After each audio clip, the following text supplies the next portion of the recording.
Hello നമസ്കാരം. അടുത്തൊരു video ആണ്. നമ്മൾ ശരണ്യ ഈ ബെക്കാഡി കമ്പനിക്ക് നികുതി ഇളവ് വരുത്തിക്കൊണ്ടുള്ള ഒപ്പിട്ടത് എന്തിനാണ് ശ്രീ വി ടി സതീശൻ നമ്മുടെ മുഖ്യമന്ത്രിയും ചോദിച്ചുകൊണ്ടാണ് പുതിയൊരു വീഡിയോ ആയിട്ട് വന്നത്. ഒന്ന് കാണിച്ചു തരാം. ബെക്കാഡി കമ്പനിക്ക് നികുതി ഇളവ് വരുത്തിക്കൊണ്ടുള്ള ഫയൽ എന്തിനാണ് ഒപ്പിട്ടത് ബഹുമാനപ്പെട്ട വി ഡി സതീശൻ സാർ എന്നുള്ളതാണ് ഇവിടുത്തെ ചോദ്യം.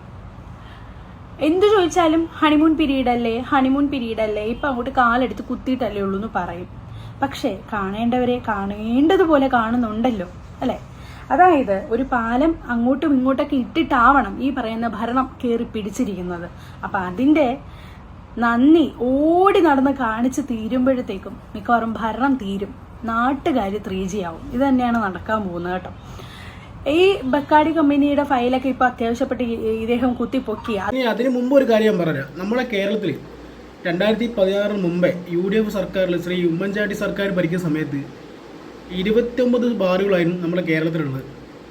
ഈ 2016 ശേഷം നിങ്ങളുടെ പിണറായി സർക്കാർ ഈ അധികാരത്തിൽ കയറിയ സമയത്ത് ഇപ്പോൾ ഇറങ്ങുന്ന സമയം വരെയുള്ള ബാറുകളുടെ എണ്ണം 900 കടന്നു എന്നാണ് പറയുന്നത്. നിങ്ങൾ തന്നെ ഹെഡ്ലൈൻ വലിയ രീതിയിലുള്ള ഹെഡ്ലൈൻ ഉണ്ടായിരുന്നു, മദ്യം നമ്മുടെ കേരളത്തിൽ നിന്ന് പറിച്ചെറിഞ്ഞിട്ടായിരിക്കും ഞങ്ങളുടെ ഭരണം എന്ന് പറഞ്ഞുകൊണ്ടാണ് മരിച്ചുപോയ ശ്രീ KPSC ലളിത, ഇന്നസെൻ്റ് എന്നിവ TV-കളിലും പല സോഷ്യൽ മീഡിയകളിലും ഉണ്ടായിരുന്ന പരസ്യം കേരളത്തിൽ നിന്ന് തുടച്ചു നിൽക്കാമെന്ന് പറഞ്ഞിട്ട് ആ സർക്കാർ എന്നാണ് ഇത്രയും ഭരണം 10 വർഷം ഭരിച്ചുകൊണ്ട് വെക്കുമ്പോൾ കേരളത്തിനെ അങ്ങ് എടുത്തിട്ട് മദ്യത്തിൽ മുക്കി കുളിപ്പിച്ച് വെച്ചൊരു 10 വർഷത്തെ ഭരണമായിരുന്നു നിങ്ങളെ സർക്കാർ ഭരിച്ചിരുന്നത്. എന്നിട്ട് കേരളത്തിലെ പാവപ്പെട്ട കുടുംബങ്ങൾ ഈ രാവിലെ പോയിട്ട് നയിച്ചിട്ട് വരുന്ന പൈസൻ്റെ ഒരു 90% മദ്യം വാങ്ങി അടിച്ചിട്ട് വീടുകളിൽ കച്ചറ, കുടുംബങ്ങൾ അനാഥൽപ്പെട്ടു പോവുക, നാടുകളിൽ കച്ചറ. ഈ നായാടി ജീവിക്കുന്ന രൂപത്തിലുള്ള പണ്ട് കാലങ്ങളിൽ പറയുന്ന നായാടി രൂപത്തിൽ ജീവിക്കുന്ന അങ്ങനത്തെ തോന്നിവാസം കളിക്കുന്ന രൂപത്തിലുള്ള കാഴ്ചകളായിരുന്നു ഈ 10 വർഷമായിട്ട് കണ്ടത്. ചെറിയ ചെറുപ്പക്കാർ വരെ മദ്യവും മയക്കുമരുന്നും MDMA പോലുള്ള പല തരത്തിലുള്ള മാരകമായ ലഹരി പദാർത്ഥങ്ങൾ ഉപയോഗിച്ചുകൊണ്ട് നടു റോട്ടിലും വീട്ടിലും അമ്മക്കും കുടുംബത്തിനും നേരെ എന്തൊക്കെ കാര്യങ്ങൾ ഇവിടെ ചെയ്തു. അന്നേരമൊക്കെ നിൻ്റെ നാവ് എവിടെയായിരുന്നു? ഇപ്പോൾ ബെക്കാഡിക്ക് വില കൂട്ടിയത്, ബെക്കാഡിക്ക് വില കുറച്ചുകൊണ്ടുള്ളതെന്ന് പറയുമ്പോൾ നിൻ്റെ സർക്കാർ എന്താണ് കേരളത്തിൽ നിന്ന് വേണ്ടിയിട്ട് ഈ മദ്യത്തിന് വേണ്ടിയിട്ട് ചെയ്തു കൊടുത്തത് നല്ലൊരു കാര്യം എന്ന് പറയാം. പിന്നെ പറഞ്ഞ് കാണേണ്ടവരെ കാണേണ്ടതുപോലെ കാണുന്നത് കൊണ്ടല്ലേ ഈ ഒരു പ്രശ്നം വരുന്നതെന്ന്. അങ്ങനെയാണ് ശരണ്യ പറഞ്ഞുകൊടുക്കുന്നത്. അതുകൊണ്ടാണല്ലോ ഒന്ന് കേരളത്തിൽ ED വന്നിട്ട് നമ്മുടെ പിണറായി വിജയൻ്റെ മോളെയും അപ്പോൾ പിണറായി വിജയൻ്റെ നേരെയും പല രീതിയിലുള്ള ചോദ്യങ്ങളും കാര്യങ്ങളും ചോദിച്ചുകൊണ്ട് നിൽക്കുന്നത്. കാണേണ്ടതുപോലെ കണ്ടതുകൊണ്ടാണല്ലോ. ഒരു കാര്യം എന്താ വെച്ചിട്ടുണ്ടെങ്കിൽ കമ്മികളൊന്നും അടിമകളൊന്നും ആകപ്പാടെ ഈ കേരളത്തിൽ വിളിക്കുന്നത് നിങ്ങളെ തലയിലുള്ള, നിങ്ങളെയാണ് ഞങ്ങളെല്ലാവരും വിളിക്കുന്നത് അടിമക്കണ്ണെന്ന്. ആ പട്ടം, നിങ്ങളെ തലയിലുള്ള ആ പട്ടം എടുത്തിട്ട് മറ്റൊരു പാർട്ടിയിൽ നിൽക്കുന്ന പ്രതിനിധികൾക്കോ അല്ലെങ്കിൽ അവരുടെ അനുയായികൾക്കോ ഇങ്ങനെ ചുമത്തി കൊടുക്കണ്ട. അത് നിങ്ങളെ പട്ടമാണ് അന്തം കമ്മിയിൽ. നിങ്ങളെ ആളുകളെ ഞങ്ങൾ പറ്റിക്കുന്നത്, ഞങ്ങളെല്ലാം എന്ന രൂപത്തിൽ അങ്ങോട്ടും ഇങ്ങോട്ടും തിരിഞ്ഞു പറയണം. ശരണ്യെ, ഞാനൊന്ന് ചോദിച്ചോട്ടെ. ED വന്നു, EDൻ്റെ ഉദ്യോഗസ്ഥരെ ആക്രമിച്ചു. ആക്രമണ രാഷ്ട്രീയം, കേരളം കാണാത്ത ഇതുവരെ കണ്ടില്ലാത്ത രീതിയിലുള്ള ആക്രമണ രാഷ്ട്രീയം. കഴിഞ്ഞ ദിവസം തിരുവനന്തപുരം മേയർക്കെതിരെ ഉണ്ടായ ആക്രമണം, അതിനുള്ളിൽ പോലീസുകാർ ബ്ലേഡ് അതായത് ഇൻവെർട്ടർ കോമട്ട് പറയുകയാണ്, ബ്ലേഡ് കൊണ്ടുവന്നിട്ട് വരഞ്ഞിട്ട് അത് നമ്മുടെ കേരള പോലീസിന് തലയിടാൻ നോക്കി. പിന്നെ ഞാൻ പണ്ടും എൻ്റെ കമൻറ്റിലും പറഞ്ഞുകൊണ്ടിരുന്ന കാര്യമാണ് ഈ രക്തസാക്ഷി ഫണ്ട് പയ്യന്നൂർ. പിന്നെ പറയാന്ന് വെച്ചാൽ നമ്മുടെ KSEB കറണ്ട് ബില്ല് വർധനവ്. 10 വർഷം ഞങ്ങൾ ഭരിച്ചിട്ട് പവർ കട്ടില്ല എന്ന് വാദിച്ചു. അതിന് കേരളത്തിലെ ജനത മൊത്തം കറണ്ട് ബില്ല് അടച്ചിട്ട് നശിക്കുകയാണ്. കറണ്ട് ബില്ല് അമിതമായി അടച്ചിട്ട് നശിക്കുകയാണ്. പിന്നെ ഒന്ന് പറഞ്ഞു കേരളത്തിലെ ബാർ, അത് ഞാൻ ഇമ്പോർട്ടൻ്റ് ചെയ്ത് പറയുകയാണേ. അതിനൊരു ചോദ്യം ചോദിച്ചിട്ടുണ്ട്. ആർജവം ഉണ്ടെങ്കിൽ അതിനൊരു ഉത്തരം ഞാൻ പ്രതീക്ഷിക്കുന്നുണ്ട്. കേരളത്തിലെ ബാറിൻ്റെ എണ്ണം കൂട്ടിയിട്ട് ആർക്കാണ് ഒരു ഉപയോഗം ഉള്ളത്? മദ്യം കൂട്ടിയിട്ട് ആർക്കാണ് നമ്മുടെ കേരള ജനതയ്ക്ക് എന്ത് ഉപയോഗമാണ് ഉണ്ടായത്? സർക്കാരിനുണ്ടാവും. സർക്കാർ ഉണ്ടായിട്ട് ബാറിൽ ഇത്രയും 900 മുകളിൽ ബാറുകൾ തുറന്നിട്ടും സർക്കാർ ഈ ഭരണം ഇതൊന്ന് ഇറങ്ങുമ്പോൾ 6 ലക്ഷം കോടിയാണ് കടം ഉണ്ടായത്. 6 ലക്ഷം കോടി. അപ്പോൾ ഇത്രയും ലാഭമല്ല ഉണ്ടാവുന്നത് ശരിക്കും. 2016 ശ്രീ ഉമ്മൻചാണ്ടി സർക്കാർ ഭരിക്കുന്ന സമയത്ത് 29 ബാറുകൾ, അതിൽ നിന്ന് 29 800 സംതിങ് ബാറാണ് ഇവർ കൂട്ടിയത്.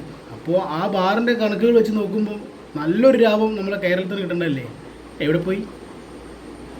നിങ്ങൾ എന്താ വിചാരിക്കുന്നത് വെച്ചിട്ടുണ്ടെങ്കിൽ നിങ്ങൾക്ക് തിന്നാൻ തരുന്നത് നിങ്ങൾ തിന്നുക, അതിൻ്റെ ബാക്കി കാര്യങ്ങൾ നിങ്ങൾ ചെയ്യുക.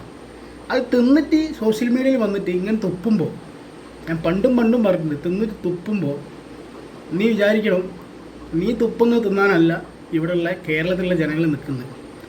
നീ അക്രമ രാഷ്ട്രീയങ്ങൾ ഈ സോഷ്യൽ മീഡിയയിൽ കൂടി വന്ന് സംസാരിച്ചിട്ടും നിൻ്റെ കമൻറ്റ് കൂടി തമ്മാവിൽ ആക്രമണം ഉണ്ടാക്കിയിട്ടും റീച്ച് നേർന്നൊരു ആളാണ് നീ. അത് നീ ആദ്യം മനസ്സിലാക്കണം. പിന്നീട് കാര്യം നീ എന്താ പറഞ്ഞു വെച്ചിട്ടുണ്ടെങ്കിൽ, കമ്മിക്കുട്ടന്മാരെല്ലാവരും നീ പറയുന്ന കാര്യങ്ങളാണ് പറഞ്ഞു കൊടുക്കുന്നത്. ഇപ്പം എല്ലാ കമ്മിക്കുട്ടിക്കും കമ്മിക്കുട്ടന്മാർക്കും അന്നനാളത്തിൽ അടിച്ചുകൊണ്ട് നമ്മളെ ശ്രീ മുഖ്യമന്ത്രി വി ഡി സതീശൻ മറുപടി തന്നിട്ടുണ്ട്. അതൊന്ന് കാണിച്ചു തരാം. ഇതിൽ പോയി കിടന്നു തുടങ്ങും കേട്ടോ. ബർക്കാടി കമ്പനിയുമായി ഏർപ്പെട്ടിട്ടാണ് മുഖ്യമന്ത്രി ഇത് ചെയ്തത്. എന്തെല്ലാം ആരോപണമാണ്, എത്ര കിട്ടി അല്ലേ? ഞാൻ പറഞ്ഞുതരാം എത്ര കിട്ടിയെന്ന് ഞാൻ പറഞ്ഞുതരാം.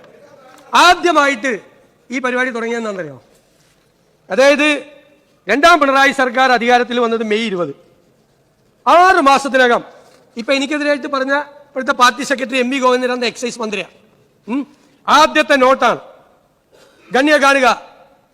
അന്നത്തെ എക്സൈസ് മന്ത്രി പറയാണ്, ബർക്കാടി ഇന്ത്യ, SDF ഇൻഡസ്ട്രീസ് എന്നിവ നൽകിയ അപേക്ഷകളും സമാനമായ മറ്റ് അപേക്ഷകളും ഒരുമിപ്പിച്ച് ഗണ്ണികയിൽ പറഞ്ഞത് പ്രകാരം വീര്യം കുറഞ്ഞ മദ്യത്തിന് വ്യക്തമായ നിർവചനം നൽകി വിശദമായ റിപ്പോർട്ട് അടിയന്തരമായി സമർപ്പിക്കുക.